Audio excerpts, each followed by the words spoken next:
And you're very welcome back to the Agriland Pavilion here at the National Ploughing Championships in Ratheniska in County Laois.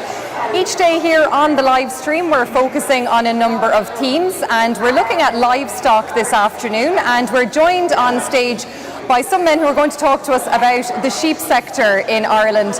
I'm joined here on my left by Agriland sheep specialist Michael Geary. Beside him is Irish Farmers Association IFA Sheep Committee Chair Kevin Comiskey, and just below him is the Irish Cattle and Sheep Farmers Association ICSA Sheep Chair Sean McNamara. Gentlemen, you're all very welcome to the Agriland Pavilion.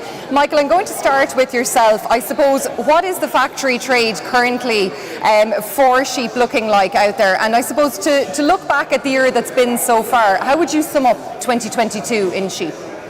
Look, it's been a very mixed year actually, and I suppose at the minute the factory trade for lambs, what you could call it, has been steady. You know, base price for lambs are around 620, which resembles this time last year. And I suppose that's where the issue many farmers have, I suppose, because obviously the conflict there in Ukraine, the cost of inputs increased substantially, be that fertiliser, be that meal, and basically that's impacted then on farms. Less meal has been fed, less fertiliser has been fed, and farmers feel, rightly so, that they deserve more for their product that they're producing. Like I said, base at €6, €6.20 at the minute. Last year, €6 again. We're looking at over €400 a tonne for meal. Fertiliser was north of €1,000.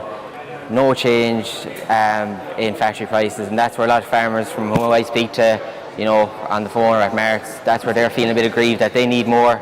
And the lads here beside me are very much lobbying that for the farmers, that more is needed.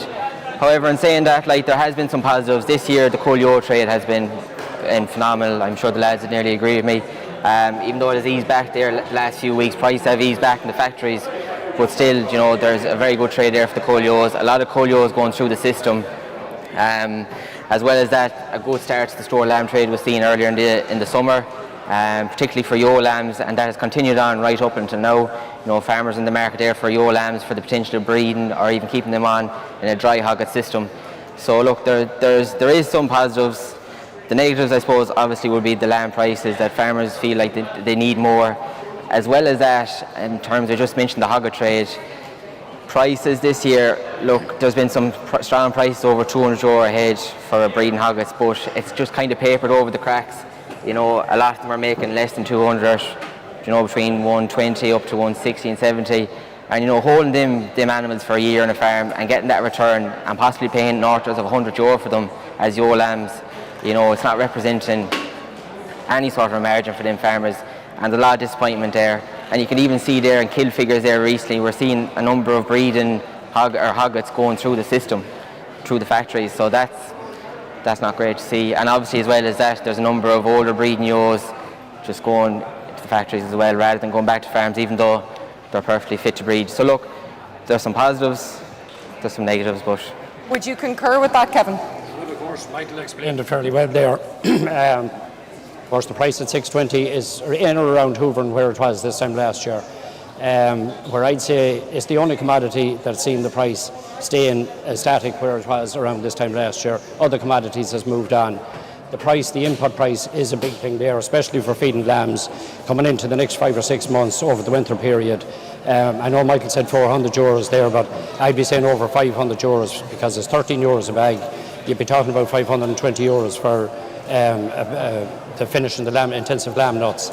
So to have confidence in the sector, you know, the factories has to come out and, you know, support the farmers better with a better price for their product. And in reality, the Minister has a role to play in this too, because we can't just fully rely on the supports from the factories or for the product. We have to get supports from the Minister, and indeed I was the first one to call out this back in last March, April, when we met with Mike McGann, the task force for the fodder scheme. I pointed out that coming into this time of the year, especially for the store lamb trade, you know, there would be a huge emphasis on the price of the lamb and the confidence that there's to have, you know, like we suggested, catch crops and all that for feeding lambs. And with the scarcity of grass now at the minute, because of the dry spells and everything, and the price of the feed, you know, they're big issues there. We have seen a lot of hoggets going through the system. We have seen I was at a mart the other night, I seen, and indeed I bought haggis myself at €160. You buy very good haggis there, and as Michael pointed out, people bought in them haggis probably north of €100, and they're not seeing a return on them, and they'll be reluctant to do it in the future. Yeah. So the Minister has a big role there to put in targeted supports for the sheep sector, in the here and now. And Sean, your own thoughts on this? I mean, the inputs crisis, it's affected every sector in farming. Sheep is no different, and I suppose any strong prices are being eroded by the inputs. Sheep is no different than any other sector. The cost of inputs has almost doubled in the last year for the sheep sector, and the sea is only getting the same prices last year for our lambs. It's a total disgrace. At the moment, farmers should be at least getting €7 a kilo, and even in my own system, I worked it out with taking land and farming and the whole lot, and at €7 a kilo, a farmer has only a £5 profit out of the lambs. This is totally unsustainable.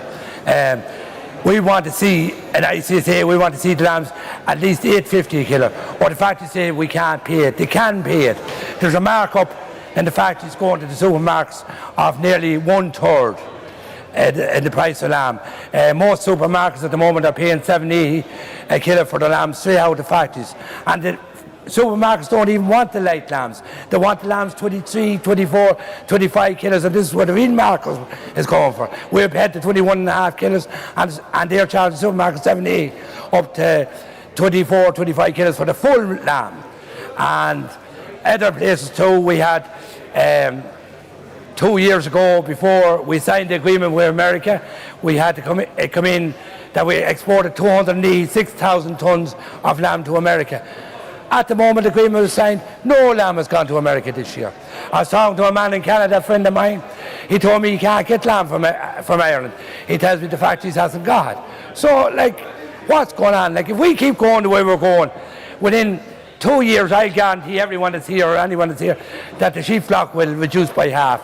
No farmer can stick this, producing lamb for under the cost reduction. We need to be getting something out. A farmer needs to be getting at least 30 or 40 euros a lamb to put any money into his pocket. Everyone speaks to the whole viability of the entire sector, Michael, doesn't it? It's no longer viable. That's the way it's gone. It isn't viable anymore, the way things has gone. Farmers are not able to make a living out of it, and they will not keep at. Younger people, they're walking away from us. A few of us, it's getting on in years, and we'll probably keep at it for the last few years we have had. But we have a young family coming on, and it's hard to think that I have a young lad, 5 years of age, and I can see that he is no viable living to make out sheep farming, and he has to go and work at a job because he cannot make a viable living out sheep farming. And this is what we're facing. Kevin, would you have that bleak an assessment of the sector at the moment? Of course, and that's where we keep saying in IFA, we keep saying to get supports in there to get the young farmers and attract young farmers into the system. And that's where we keep calling on €30 in the sheep income support scheme that's coming in now. We've been constantly looking for €30 payment in the incoming cap. But in the meantime, in the budget that's coming up, the Minister has to step up to the plate and get in supports. And as Sean was saying, to encourage young farmers, we'd also be calling in the TAMS grant to get handling facilities, get them grants increased to 60% grants. That when you have young farmers, we don't want to all end up going about crippled with bad backs and everything. And young lads coming in and even farmers on the ground at the minute, to have proper handling facilities and everything in place to work with sheep. But to get the confidence into the sector, the Minister has a role to play, but the factories also has to return an equal price. We see the price of lamb at the minute in France is at €8 a kilo, and when we see it here at base at €6, €6.20, there is money there. Michael, I'm going to let you jump in here as well, but I want to ask you about the acres scheme, because I'm conscious we do want to talk about acres when it comes to the sheep sector. Is this something that could give a shot in the arm to the sector? Is there confidence out there amongst sheep farmers that this could work? Not particularly, no. There's a lot of question marks over it, a lot of debate among farmers, and a lot of them don't see it as a viable option for their farm. In many ways, they've all been to discussion talks with their advisors, and what they just took from it was, compared to previous schemes that they would have enrolled in, it's not near the same. You have to put more money in and you're getting less back, is what I'm getting the feedback from farmers. And I don't know about the lads here beside me if they agree with me, but I totally agree with you there on that point, because the exact name of the scheme, acres. That's what you want, is acres for the scheme. But you could be losing a lot of money on them acres. You could be losing up to €115 per hectare on some of the way the scheme has been implemented in it. There's 50,000 farms going out of the schemes at the minute, out of the class 1s, 2 and 3s or REAP or whatever is in it. And relying on that top-up payment. Relying on that top-up payment to support your income. And we have to make sure if them farm 50,000 goes out, we have to get them in. And what we'd be saying is, and talking to planners and everyone on the ground, that there has to be a rollover to get some of them roll over the existing schemes, to allow some of the get into the new schemes and roll over, that the farmers are getting the money into their pockets in 2023. And Sean, this is an issue because it's going to be in tranches, so there is a worry there that some farmers might fall between the cracks. They might not get in until 2024. That's right. They'll have a time in between their lots or whatever, a year on. But like the way I look at it and reading about acres, it's going to cost the farmer more than he's able to get out of it, and it's going to be on a points basis. So therefore, you could lose 1 point, 2 point, 3 point, 4 point, whatever, and you'd lose nearly half the money. So it's nearly really the planners will have more of it than the farmers. That's the way I'm looking at it at the moment. Just a point on that, in the acre scheme, if you had 60 hectares, 20 will qualify you for it, but the planner has to come out and he has to score all the 60 hectares, right. And that's going to take at least about 3 days' work. And that's an enormous task of work on any planners that have come out, and they've only a three-month window opportunity. And we're seeing a lot of extra planners being hired as a result of this. It's a lot of pressure out there. They'd want a lot of them in there, and to get them trained and upskilled for this coming in is a big task. They've advertised today for 120 new planners, so they want them, and that's it. But like our farmers going to go into acres, they need these 120 farmers. That's why 120 planners. That's why I'm beginning to wonder. Yeah, but it will take time to train them up. They'll have to do a course to be trained in acres. It won't be done overnight. No, absolutely. Is that the concern you're hearing, Mike? Yeah, and look, and they're saying they're going to hire 120 more. There might be a need if the farmers don't take it up. You know, that's a lot of it too. Because there is a lot of worry. Them scorecards in particular. I don't know if the lads here would agree with me, but that's the big worry among farmers. Because they could be hit hard. You know. And them scorecards, and they have to be done right.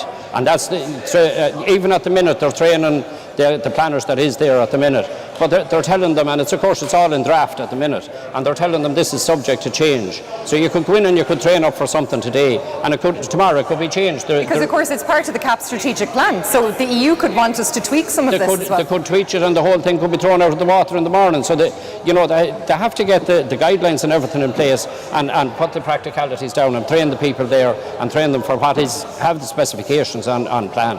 Yeah, I mean, you have to have confidence in a scheme like this, and there doesn't seem to be a mood of confidence around this scheme amongst all farmers, not just sheep farmers. Certainly doesn't, because of the confidence, as I said there, the farmers could lose money on it, and if they're going to be losing money on it, why employ planners to come in and that they're going to lose money on some scheme? And with the sheep sector, the age profile is obviously that is a good bit higher. Well, some of these measures, there's an awful lot of work involved. So first of all, the cost, then the work of doing it, and then the age profile, and then the fact that there's not a whole pile of confidence in the sector alone in terms of the trade. It doesn't make it awful enticing. But I know the lads here beside me, I'd be talking to them on a weekly basis. They don't want to be negative all the time. Of course. They want to inject some positivity into it. And that's how I was going to wrap up this conversation, gentlemen, because, I mean, let's be Mystic Meg for a second. What do you foresee for the rest of this year and into 2023? I know the overarching inputs crisis is there in the sector, but what do we see, and what green shoots? Is there any green shoots that we can perhaps grasp? I'd be seeing a steady Sean, you don't look convinced. No, but I would be seeing, I'd be hoping that there'd be a steady increase till the end of the year in the price of lamb. I reckon with the price of inputs, farmers won't be feeding meal. It'll take the lambs longer to come out, and I think factories will have to pay more for lambs. And if they're realistic about keeping farmers in sheep, they're going to have to pay more for lambs. That's the way I look at it. If they don't pay for more for lambs, they can say to themselves, in 2 or 3 years' time, we're going to lose 2 or 3 factories. That's it. We won't be needed. So they have to be realistic too, same as we have to be as farmers. I'd also be hopeful for the sector, and I would like to see and hope that the trade does. It's hard to have a crystal ball and look into it and see that it will increase. But as I said, it's the factories and the minister can keep the sheep sector in play, and I'd hope that they would do so and regain confidence back into it. And it has a bright future if that is done. Yeah, absolutely, and no doubt, Michael, you'll be keeping everybody up to date in the next few months in Agriland. The medium to short term, I think, is positive. Like the mare trade, the store lamb, forward store is a good trade. The finished lamb, there's great demand there among factories for finished lambs. And look, supplies are getting a bit tighter. We saw a big increase there in August into early September. It's kind of come back now. So you'd hope that the improved trade in the marts would correspond into stronger factory prices for farmers. Excellent. Well, gentlemen, happy ploughing, as they say. Enjoy the next few days. Thank you for joining us here in the Agriland Pavilion. And now it's time to go back out onto the field.